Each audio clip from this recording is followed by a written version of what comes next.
अभी तक सब्सक्राइब नहीं किया तो सब्सक्राइब करें देवी वास्तु को और बेल आइकॉन दबाना ना भूलें मेरे वीडियोस सबसे पहले देखने के लिए। नमस्ते, मैं दुर्गा कड़ेल देवी वास्तु से। और आप सब कैसे हैं? और सबको मेरी तरफ से मैरी क्रिसमस। सबको पता है नया साल आने वाला है, बहुत सी शुभकामनाएं नए साल में। 2020 तो हमारा ऐसा ही निकल गया, लेकिन न्यूमरोलॉजी के अकॉर्डिंग अब 2021 सबके लिए बहुत ही अच्छा होगा। आज मैं आपको बताने जा रही हूँ श्री गणेश जी के बारे में। जब भी हम लोग कोई नया काम करते हैं तो पहले हम लोग गणेश जी की पूजा और वंदना करते हैं। गणेश जी का हमारे जीवन में बहुत महत्व है और गणेश जी को केतु भी कहा जाता है, क्योंकि केतु जो था उसके सर था और गणेश जी के भी बहुत बड़ा सर था, इसलिए गणेश जी को केतु का भी बताया गया है। आज मैं आपको बताना चाहूंगी कि गणेश जी को हम लोग सब लोग दरवाजे पे लगा देते हैं, या कहाँ तक ठीक है और कहाँ गलत है, इस चीज के बारे में हम बात करते हैं। इसके लिए मैं पहले आपको एक स्टोरी बताना चाहूंगी कि लक्ष्मी जी, गणेश जी को हम लोग इसलिए लगाते हैं कि हमारे घर में सुख समृद्धि आती रहे। लेकिन गणेश जी के आगे की तरफ लक्ष्मी जी और पीछे की उनकी पीठ की तरफ अलक्ष्मी यानी दरिद्रता का वास होता है, ऐसा कहा जाता है।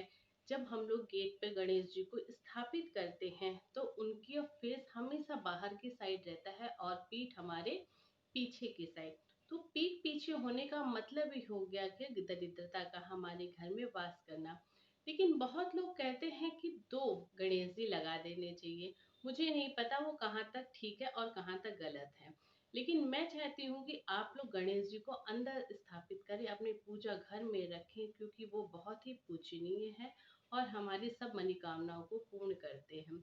गणेश जी की स्टोरी यह थी, इस प्रकार थी कि एक बार नारद जी के पास गणेश जी के लक्ष्मी जी और अलक्ष्मी जी दोनों बहनें आई। उन्होंने कहा, नारद जी आप हमें बताइए कि हम दोनों में सबसे अच्छा कौन है।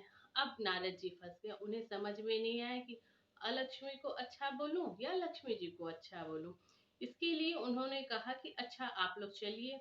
तो उन्होंने दोनों लोगों चलने लगी, दोनों बहनें लक्ष्मी और अलक्ष्मी चलते समय वापस आई।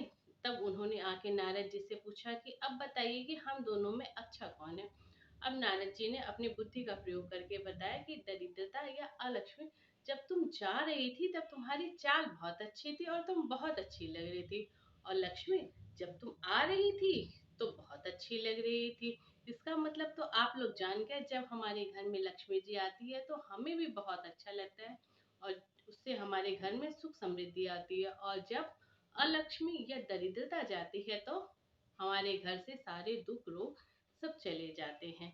इसीलिए कहते हैं कि गणेश जी को हमेशा अंदर की तरफ रखना चाहिए, क्योंकि आप जब मंदिर में भी रखते हैं तो उसकी पूजा होती रहती है और बाहर रखने से उसमें धूल मिट्टियाँ जमती रहती है गणेश जी को, क्योंकि हम लोग डेली तो बाहर सफाई कर नहीं पाते हैं। इसलिए कहा जाता है कि गणेश जी की मूर्ति को हमेशा अंदर रखना चाहिए, मेन गेट पर नहीं लगाना चाहिए। मैं आज आपको नववर्ष पर इसलिए बताना चाहती हूँ, नववर्ष आने वाला है, सब लोग अपने घर में गणेश जी को अंदर घर में मंदिर में स्थापित करके उनकी पूजा करें कि आने वाला साल हमारे लिए बहुत ही अच्छा और शुभकामना लेता हुआ आए। आज के लिए इतना ही। नमस्ते, मैं दुर्गा गणेल। प्लीज़ मेरे चैनल को सब्सक्राइब, लाइक और बेल बटन दबाना ना भूलें। आज के लिए इतना ही। नमस्ते, thank you. Please do like, share and comment down below.